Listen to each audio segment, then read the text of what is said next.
جہاں تک نکاح کے لوازمات شرعی طور پر، جیسا کہ اسکرین پہ بھی آپ کے لیے جو ہے آپ کے لیے بالکل اویلیبل ہے کہ نکاح جو ہے وہ دو بنیادی اس کے ارکان ہیں شرعی طور پر، جس میں سے پہلا رکن ایجاب کہلاتا ہے اور دوسرا رکن جو ہے وہ قبول کہلاتا ہے۔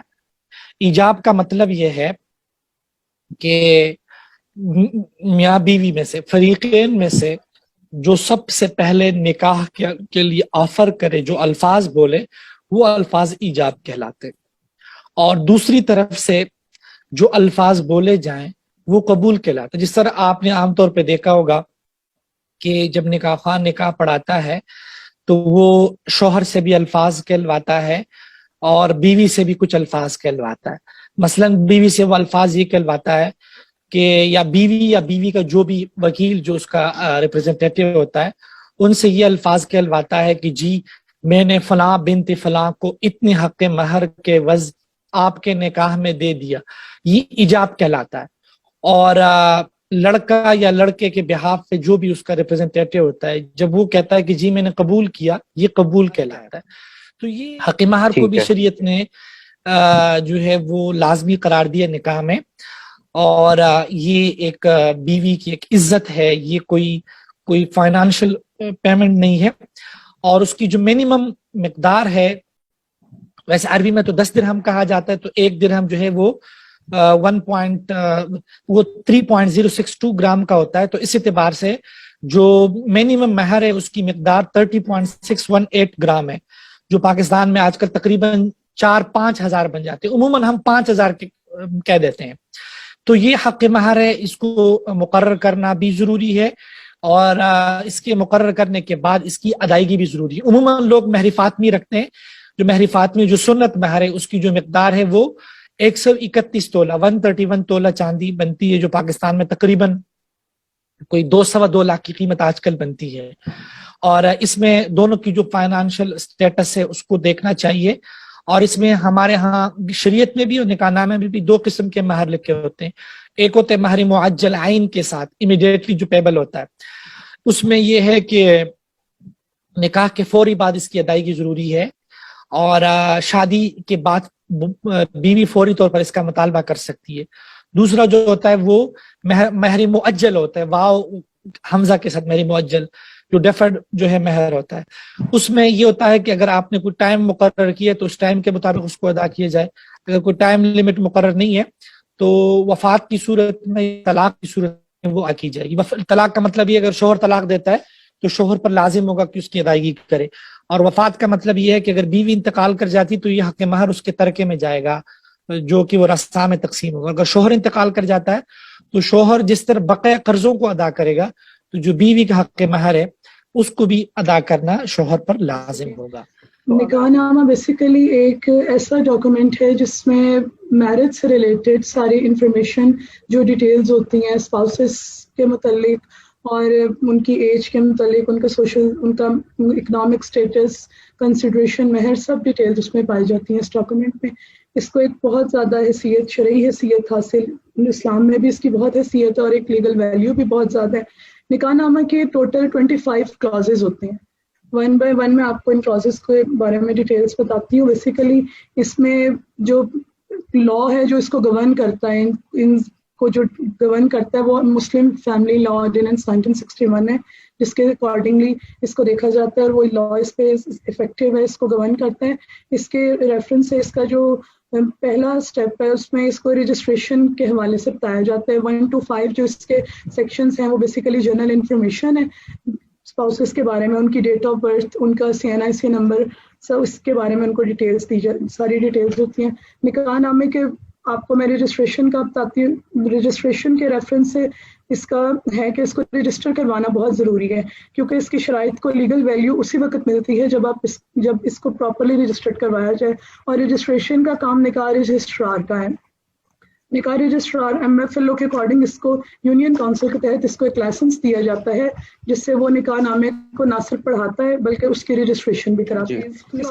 کلاس نمبر 6 ہے جو کہ ایج کے بارے میں بتاتا ہے۔ جو اس کا نکاح نامے کا کلاس نمبر 6 ہے وہ اسپیسیفکلی ایک ایج کے بارے میں بتاتے ہیں، چونکہ پاکستان میں رورل ایریاز میں اسپیشلی بہت سارے ایسے کیسز ہوتے ہیں جہاں پر ایج وہ لوگ نہیں دیکھتے، کوئی بھی بچی تھوڑی سی بھی بڑی ہوتی ہے وہ فوراً شادی کر دیتے ہیں. اس والے کلاس میں صرف اسپیسیفکلی اس چیز کا بتایا جاتا ہے کہ according to child marriage act 18 at least 18 years age ہونی چاہیے، جو کہ چائلڈ میرج ریسٹرین ایکٹ 1929 کے اکارڈنگ ہے. 18 ایئرس سے کم نہیں ہونی چاہیے ایج، برائڈ کی ایج. کلاس نمبر 7 to 12 جو ہیں اس میں دلہن کے وکیل کا اندراج ہوتا ہے. دلہن کے وکیل مقرر کیا جاتا ہے تاکہ وہ ریپرزینٹیٹیو بن کر، دلہن کا نمائندہ بن کر دوسری پارٹی کی طرف جائے. دلہن کی مرضی، اس کا نکاح، دلہن کی مرضی کہ اس کے نکاح میں اس کی مرضی شامل ہے یا نہیں، اس کو وہ کلیئر کریں، اور اس سے یہ ثابت ہوتا ہے کہ یہ میرج ایک ولفل میرج ہے. اس میں کسی قسم کی کوئی زبردستی نہیں ہے، کوئی کوئرشن نہیں ہے، مس ریپرزینٹیشن نہیں ہے. کلیئر ہے یہ کہ دلہن کی ٹوٹلی مرضی سے ہو رہا ہے. اور اگر کوئی ایسا نکاح ہو جائے جس میں فورسفلی کسی بچی کو اس میں انٹر کیا جائے تو وہ انویلڈ ہوگا. سپیریئر کورٹس کے اس میں ڈیسیژنز ہیں کہ وداؤٹ کنسنٹ میرج انویلڈ ہے. فری کنسنٹ، والنٹری کنسنٹ بہت ضروری ہے اس میں، اور یہ under section 498 Pakistan penal code یہ ایک ایون کرائم ہے، اور اس کی 3 to 10 years imprisonment and fine اس کی پنشمنٹ ہے. اس میں بہت ضروری ہے کہ جب آپ شادی کریں وکیل یہ چیز کنفرم کرے کہ جو بچی ہے اس کی مرضی شامل ہے اس میں یا نہیں شامل، یا وہ وداؤٹ اینی کوئرشن وہ آئی ہے، کوئی ایسا ایلیمنٹ تو نہیں ہے. اور یہ بھی ضروری نہیں ہے کہ دلہن کا وکیل جو ہے وہ کوئی بلڈ ریلیشن ہو، وہ کوئی بھی ہو سکتا ہے. آگے سے کلاس نمبر 13 to 16 ہے. اس میں ایک انتہائی ضروری ٹرم جو کہ ڈاور جس کو ہم مہر کہتے ہیں اس حوالے سے بات کی گئی ہے. حق مہر ایک گفٹ ہے جو کہ ایک ہسبینڈ کی طرف سے وائف کو ایز اے کنسیڈریشن دیا جاتا ہے، یہ دلہن کو دیا جاتا ہے. کالم نمبر 13 میں حق مہر لکھا جاتا ہے کہ حق مہر کتنا ہونا چاہیے. کالم نمبر جو 14 ہے اس میں غیر معجل اور معجل حق مہر کا ذکر کیا جاتا ہے، مطلب پرامپٹ اور ڈیفرڈ.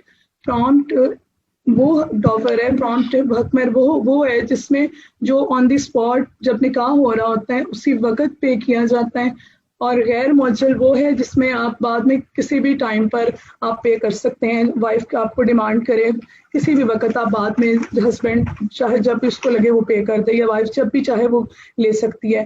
کالم نمبر 15 یہ دوبارہ کہتا ہے کہ حق جو اسی وقت پرامپٹ ڈیفرڈ جو آپ پرامپٹ ڈاور جو آپ نے لکھا ہے وہ اسی وقت جو ادا کیا گیا ہے وہ حق مہر کالم نمبر 15 میں درج کیا جائے.